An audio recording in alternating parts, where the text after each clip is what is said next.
Bonjour à tous, aujourd'hui on se retrouve pour la dernière vidéo avant le premier démarrage de la voiture. Aujourd'hui je vais vous montrer encore quelques avancées sur la voiture, notamment au niveau du faisceau, il y a aussi la direction assistée. Là aujourd'hui je vous parle, les plans de la vidéo ont déjà été tournés, donc je vous laisse avec les images.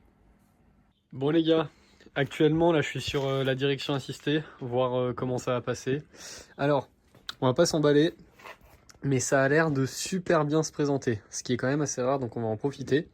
Donc là, j'ai juste posé les durites, hein, voilà, comme vous pouvez voir, c'est le bordel, c'est juste pour déjà faire un peu le schéma. Donc, on a le réservoir. Ça, c'est le réservoir d'origine de la G35, où je vais faire un montage très similaire à celui de la G35 d'origine. Enfin, de toute façon, sur BM, c'est pareil. En fait, on va dire la grosse différence, c'est que sur le V6, vous avez un petit radiateur, comme ça. Et sur BM, bah, vous êtes habitué souvent à avoir une espèce de passage en spaghetti là, pour refroidir. Donc ça, c'est typique de 46. Après, sur le 36, on a soit souvent un petit passage qui va et vient vers la crémaillère, ou alors je sais que sur TDS, ça vient jusqu'à l'avant de la voiture. Donc là, on a le réservoir qui part, qui va dans la direction assistée. Donc là, c'est juste une durite. Ça, c'est pareil sur les deux. Donc en plus, c'est le même diamètre du coup en sortie de réservoir de la G35 et en entrée sur le M54. Et je pense que je vais garder ce réservoir. Au moins, il a l'avantage d'être transparent. Il faudra juste le nettoyer un petit peu pour voir le niveau, ce sera plus simple. Ensuite, donc, la pompe, elle pousse. Là, ici, du coup, j'avais ça qu'il va falloir relier, en fait, eh bien, à la durite qu'il y a juste ici, qui est celle qui va, du coup, à la crémaillère. Donc, la pompe, elle pousse directement dans la crémaillère. Ça, c'est pareil sur les deux modèles. Et ensuite, c'est quand ça revient de la crémaillère, eh bien, en fait, sur E46, le retour de la crémaillère, il est ici. Donc là, ça va passer dans le passage qui refroidit. Et sur la G35, et bien du coup, ça revient par ici. Et là, ça va hop, dans le radiateur. Donc moi, je vais garder ce radiateur-là. Je pense que ça reste quand même mieux qu'un passage comme ça. Et l'avantage, c'est aussi, j'ai deux radiateurs comme ça, donc si jamais il vient à péter, à prendre un caillou ou quoi et à fuir, j'en ai un autre. Et donc, une fois passé dans le radiateur, hop, on a la durite ici, ça revient dans le réservoir. Donc par contre, falloir bien modifier les durites parce que d'origine sur la G35, le réservoir il est à gauche et là la pompe est à droite. Donc on va passer le réservoir à droite, hein, pour que tout soit du même côté. Puis de toute façon, c'est mieux parce qu'à gauche avec le turbo, on n'aura pas beaucoup de place. Donc je vais placer le moteur, enfin à peu près, histoire d'avoir les bonnes dimensions pour les durites.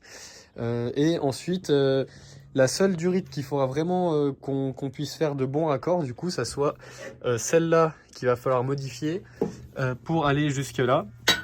Donc là, je vais aller faire une durite sur mesure. Je vais voir si on refait tout, parce que des raccords comme ça, je dois avoir ce qu'il faut. Si on refait tout avec le sertissage, ou alors si on coupe et on met deux raccords pour se repiquer dessus. Bon, j'ai remonté un petit peu de pièces, bah déjà pour voir comment je vais présenter un peu le tout. En même temps, on peut voir là le rendu avec le feu que j'ai refait sur fond noir. En fait, j'ai peint le fond du feu là en enlevant la vitre. D'ailleurs, je l'ai pas refermé, hein. C'est pour ça qu'il y a le jour, c'est parce que la vitre n'est pas plaquée avec le phare. Et puis surtout, j'ai déterni les feux aussi. Et je trouve que les feux rendent vachement mieux qu'avant. Ou avant, ça faisait vraiment vieux feu, ça faisait un peu vieux feu de Clio 2 là. Là, c'est quand même mieux. Euh, alors, c'est quand même plus simple pour travailler capot ouvert. Alors, où en sommes-nous? J'ai remis un peu de tout à peu près à sa place. Alors, je me suis rendu compte, en fait, là, vous voyez, le moteur vient toucher.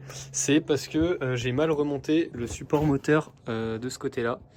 Là, le support moteur qui est dessous le collecteur, qu'on voit à peine. En fait, je l'ai trop mis en arrière. Il faut que je le mette plus en avant, ce qui va automatiquement reculer le moteur. La boîte, elle n'est pas fixée, donc le moteur, il a un peu de travers. Bref, normalement tout devrait reculer. Parce que là, oui, effectivement, ça passe très juste, mais de mémoire, on avait 7 jours. Donc effectivement, ça va quand même ajouter pas mal. Même là, parce que là, ça passe assez proche. À la base, je voulais tout passer de ce côté-là. Au final, je vais pas m'embêter. Parce que du coup, j'ai les durites de la crémaillère en fait qui passent d'origine ici. Et qui passent ensuite sous le moteur, qui ne gênent pas. Et donc je pense les laisser ici. En fait, ça, on pourrait vachement épurer le système, mais qui est pas mal de durite, bah, ça participe aussi au refroidissement. Donc forcément, l'huile, quand elle traverse la durite tout le long, pendant ce temps, elle refroidit aussi. En fait, de ce côté-là, il va falloir relier le radiateur d'huile la durite en bas qui va à la pompe de direction assistée. Donc, ce que je vais faire, ici on a le flexible de la pompe de direction assistée d'origine du M54 et ici du châssis de la G35. Donc, c'est ces deux-là qu'il faut raccorder. Donc, je pense qu'en fait, il faut aller là et jusqu'ici. Je vais faire un flexible qui passe vers le berceau. Au moins, je pourrais le fixer au berceau. Voilà, qui passe complètement sous le moteur. Et ensuite, du coup, qui remonte se fixer ici. Je pense que ce sera le plus simple. Au moins, ça ne gênera en rien. Voilà, ça prendra pas trop de place. Donc, celle-là, elle sera assez simple. Donc, ça, ce sera raccordé. Ensuite, celle-ci, c'est celle qui va au radiateur d'huile. J'en ai un ici et un là. Et donc, le radiateur d'huile, voilà, j'ai déjà commencé à tordre la pâte. Bon, je l'ai fait vraiment vite fait pour voir à peu près comment ça allait rendre.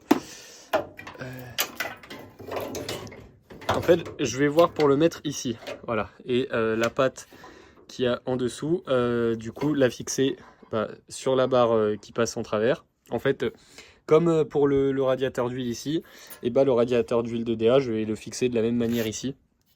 Bon, après, il tiendra avec une seule vis, mais vu le poids de l'ensemble, c'est quand même pas grand chose. Et s'il faut, je pourrais peut-être me resservir de ça pour le fixer sur les longerons. Alors ici, il faudra que je modifie. À mon avis, je vais tout passer en durite. Parce que il va falloir que ça passe. Soit il va falloir que ça passe très proche, soit que ça aille pas si loin et que ça passe directement en dessous, parce que ici on va avoir la roue qui vient jusqu'ici quand on braque à fond de l'autre côté. Cette durite là, elle retourne au réservoir, donc on la fera passer aussi en dessous vers le berceau et elle remontera directement vers le réservoir. Et celle-ci, elle va donc à la crémaillère, juste ici. Bon, et du coup, on ne pourra pas faire grand chose aujourd'hui en durite. On n'a pas les bons raccords pour le turbo déjà. En fait, là, j'ai perdu un raccord femelle-femelle pour remettre la sonde d'origine qui va ici. Et pour l'huile, on n'a pas les bons raccords pour le diamètre de durite que j'ai acheté. Ah, celui-ci. Voilà. Et pour finir, pour la direction assistée, en fait, ce coude-là qui est présent, il est quand même bien pratique. Donc, on va garder ça et ce qu'on va faire, c'est sûrement simplement un raccord entre les deux durites. Bon, ça sera un raccord hydraulique, hein, on va pas mettre juste un tube avec des colliers. Mais bon, on n'avait pas non plus tout ce qu'il nous fallait, donc bon, au moins on sait ce qu'on a à faire maintenant. Et puis la prochaine fois, ça devrait être fait comme il faut. Donc là, j'ai remis le support moteur comme il faut, enfin au bon endroit. Voilà, je l'ai déplacé. Ah, comme on peut voir, ça change quand même pas mal, hein. Tout d'un coup, on a quand même pas mal d'espace entre le moteur et le radiateur d'eau. Donc ça, c'est déjà bien. Bon, et mis à part quelques détails au niveau de l'éclairage, et il faut encore que je câble le démarreur. Là, j'ai mis le calculateur qui d'ailleurs ne sera pas celui que j'utiliserai pour le moteur. J'ai trouvé quelqu'un qui me l'achète, donc je vais acheter un UAB, hein, c'est un nouveau calculateur que Cadat a fait, qui est quand même, qui offre plus de possibilités. Donc, je me suis amusé du coup à tirer le faisceau moteur. Là, j'ai remis le moteur en place et à regarder pour le faire fonctionner avec les relais. Là, j'ai mis quelques alimentations du coup pour le faisceau tout sur fusible. Hop, là je fais venir le jus, tac, et voilà. Ça marche parfaitement, je suis content. Il fallait que je fasse un petit point quand même sur ce qui allait pas. Bon, même s'il reste pas mal de choses à monter, il y a encore plein de choses qui peuvent mal se passer.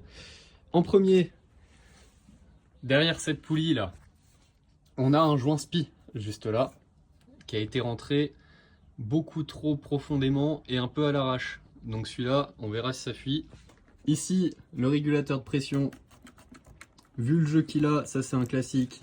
Je doute qu'il fasse l'étanchéité.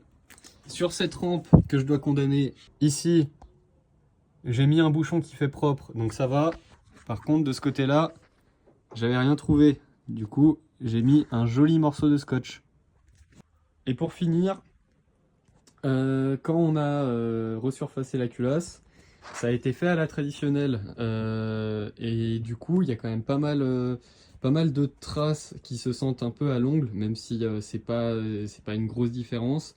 Bon, on verra si ça le fait, mais la surface, elle n'a pas été finie. Donc il y a quand même des petites irrégularités. On verra si ça fait l'étanchéité. Après, un montage qui est fait vraiment dans les règles de l'art, t'as pas le doute de savoir si ça va marcher, de savoir si ça va bien se passer. Tu sais que normalement, ça va bien se passer. Là, il y a plein de choses qui me font hésiter, et ça met ce petit côté d'adrénaline en plus. C'est pas mal. Là, je suis en train de câbler le démarreur. Vu que le moteur il va faire 2-3 tours, je vais quand même y mettre 2-3 litres d'huile. Bon, sachant que l'huile n'est même pas raccordée ici. Donc on va éviter de faire tourner longtemps pour éviter que ça monte en pression et que ça vienne dégueuler par ici. Mais bon, je suis content, ça avance bien quand même. Et bien visuellement, les images parlent d'elles-mêmes. Le turbo est en place. Et c'était pas une mince affaire. Alors, qu'est-ce qu'on a fait, mis à part mettre le turbo et la descente d'échappement, déjà de ce côté-là. Le turbo, pour le mettre, on a dû rallonger le collecteur. Donc en fait, comme vous voyez, ici, on voit un tube juste là, qui n'était pas sur le collecteur d'origine, parce que le turbo, sinon, il allait à la place de la tourelle d'amortisseur. Donc on a dû rallonger ça. Par rapport à ça, il va falloir qu'on rajoute une béquille, parce que là, du coup, le turbo fait quand même beaucoup de poids assez loin du collecteur. Pour éviter qu'il fissure, va falloir qu'on béquille tout ça pour y sécuriser. Ensuite, là, on voit que la face avant, elle passe proche du turbo. La face avant, on a dû la modifier. Un gros merci Théo. Salut Théo! Qui s'est occupé absolument de toutes ces modifications.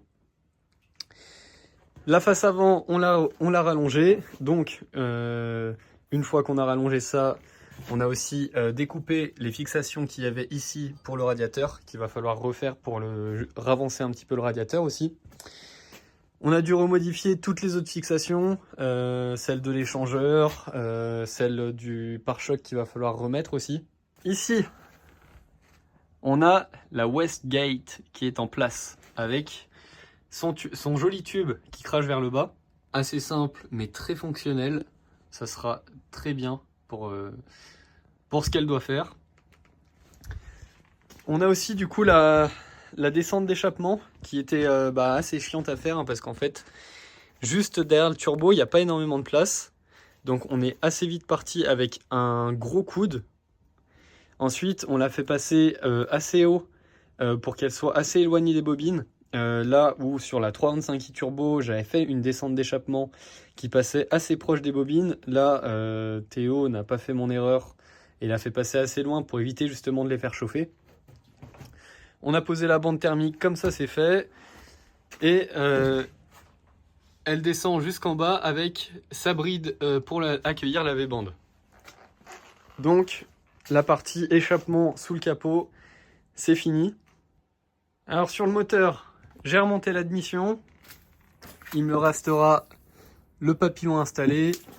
J'ai remonté aussi la plupart quasiment tout le faisceau électrique. Au niveau du faisceau électrique, c'est un petit peu le bordel. Hop, on peut faire ça juste sur cette platine ici.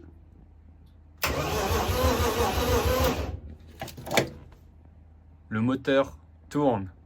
Juste ici, on a ce qui devrait ressembler à mon arbre de transmission sur mesure. Donc, une partie de l'arbre de la G35 et une partie d'un arbre de 36 qui se monte du coup sur mon moteur. J'attends de recevoir le manchon pour qu'on puisse fabriquer ça. Le moteur tourne, le calculateur est branché, il nous manque pas grand chose pour démarrer. On a aussi cette pompe à essence à changer qui ne fonctionne pas. Et donc, je viens de recevoir la nouvelle. Voilà. Alors, pour ceux qui connaissent, c'est exactement ce qu'il me faut. Pour les autres, en voilà une pompe qu'on n'a pas forcément trop l'habitude de voir, à part sur des montages des fois assez similaires. Une pompe facette, en fait, c'est une pompe basse pression qui n'est pas faite pour fonctionner sur un régulateur de pression. Donc c'est souvent utilisé soit sur les vieilles voitures qui tournent à carburateur ou dans mon cas là pour remplir le réservoir tampon. Parce que là en fait cette pompe ne va pas avoir de pression parce que quand elle remplit le bac tampon et que le bac tampon est plein, le bac tampon renvoie directement dans le réservoir. Donc mis à part un petit peu de pression qui se fait à ce raccord là parce que le passage rétrécit, sinon, il n'est pas censé avoir de pression. Donc ça, c'est vraiment fait pour cet usage. Et je me suis dit, tant qu'à changer ma pompe à essence, autant partir sur quelque chose d'assez fiable. C'est pas juste deux câbles qui sont raccordés, hein. J'ai mis un connecteur au milieu que j'ai isolé pour éviter que ça touche la carrosserie. La pompe est en place. Il me restera plus qu'à visser. Là, je l'ai remis sur les petits cylindres blocs. Alors en fait, la masse de la pompe est directement sur les supports, enfin sur la partie en métal. Du coup, hop, j'ai mis la petite masse ici qui retourne sur celle-là et ici ça va au châssis directement. Les deux plus sont branchés, les deux pompes fonctionnent. Donc là, le système d'essence au niveau du coffre, on est prêt. Il me restera plus qu'à cloisonner le réservoir. Bon, je l'espère pour la dernière fois. On a sorti le moteur, il me reste quelques détails à voir, à savoir monter le papillon, visser le collecteur d'échappement parce que là il tient que sur deux écrous. Et voilà, 2-3 petites choses à faire le tour, mais sinon dans l'ensemble il y a quasiment plus rien à faire, mais il fallait quand même que je le sorte pour ça. Par contre, premier problème, la dernière fois j'ai mis de l'huile, le moteur était à plat, donc je n'avais pas vu ça. Et en fait, vous voyez, j'ai déjà installé ce qu'il faut. Et là, on le voit bien, il y a une grosse fuite d'huile entre le moteur et la boîte. Et j'ai regardé, ça a l'air de couler dans la boîte. Donc, à mon avis, j'ai mal dû remonter le joint speed vilebrequin. Donc, on va démonter la boîte pour confirmer que c'est bien ça. Et voilà, bon, c'est les choses qui font pas plaisir, mais bon, voilà, ça peut arriver. Je suis obligé d'apprendre de mes erreurs. Aujourd'hui, je pense que ce sera le cas, donc on va regarder qu'est-ce que j'ai mal fait. Bon, je viens de démonter la boîte, j'ai remis de l'huile pour voir bien d'où ça fuit. Et en fait, là comme on peut le voir, ça sort d'un trou ici. Donc à mon avis, c'est juste un endroit où il manque une vis. Donc vu l'accès, il va quand même falloir démonter l'embrayage et le volant moteur. Bon. C'est moins grave que ce que je pensais, mais bon, c'est bien de s'en rendre compte maintenant, on va dire. Eh bien, volant moteur enlevé, et j'ai la belle surprise de voir que il n'y a pas une seule vis sur cette plaque qui tient le joint spi. Donc le joint spi, c'est pas le problème, hein. Il est très bien mis. Il n'y a pas du tout d'huile, donc ça pissait par cette vis là, vu que c'est une fois que le moteur est penché, c'est celle qui est le plus en bas du moteur. Donc voilà, forcément, dès que l'huile est là, et ça coule par ici. Donc on va dire que j'ai bien fait d'ouvrir. Bon, et bien boîte remontée, on a enfin passé ce problème. Eh bien allez, on se retrouve demain pour la suite. Bon, et bien les amis, on se retrouve, on est 5 jours plus tard. Bon, et là actuellement je suis en train de me faire un patron pour fabriquer ma console centrale. C'est pas vrai, elle est déjà là. Donc bon, qu'est-ce que j'ai fait depuis tout ce temps? J'ai déjà bien avancé le faisceau, hein, j'ai fini tout ce que j'avais à faire. Donc j'ai fini de câbler tout ce que j'avais à brancher. Donc là il faudra simplement que j'organise un petit peu le faisceau derrière pour que ça fasse un peu plus propre. J'ai déjà commencé à faire passer les câbles. Bon, il y a encore un peu de boulot pour que ça fasse propre, mais ça a bien avancé, il y a surtout le passage de câbles. Sinon, là, au niveau de la console, on a tout qui est plutôt bien fonctionnel. Hop. Donc voilà, là du coup j'ai toujours les feux, bon là ils sont pas branchés, les clignotants. Voilà, donc j'ai pris un petit relais qui fait un peu de bruit. Bon, le bruit est pas foufou, mais bon, on n'est pas censé clignoter toute la journée non plus. Donc là simplement j'ai le gauche, j'ai le droite, voilà, je suis en warning. Du coup il me restera simplement à câbler quand j'aurai commandé les spals, que à mon avis je vais mettre ici, vu qu'il me reste 2 boutons qui ne sont pas utilisés. J'ai branché les coupes-circuits, il me restait aussi à brancher la partie de l'alternateur pour quand on coupe le moteur. Voilà, donc tout est fonctionnel. Là il me restera de la place si je veux mettre quelques manos. Je vais voir parce que j'aurais peut-être bien aimé aussi fixer par ici la tablette. Bon, là, vous voyez, c'est pas très propre, mais bon, c'est fonctionnel. Encore une fois, on va dire, c'est le but principal. On se retrouve la prochaine fois pour enfin entendre le moteur de cette voiture démarrer. Pour rappel, c'est quand même un des premiers moteurs que je refais entièrement. Donc, on aura la réponse de savoir si les choses ont été faites quand même à peu près dans l'ordre la prochaine fois. Allez, ciao tout le monde! Je suis en danger, je mets warning. Vas-y, on start.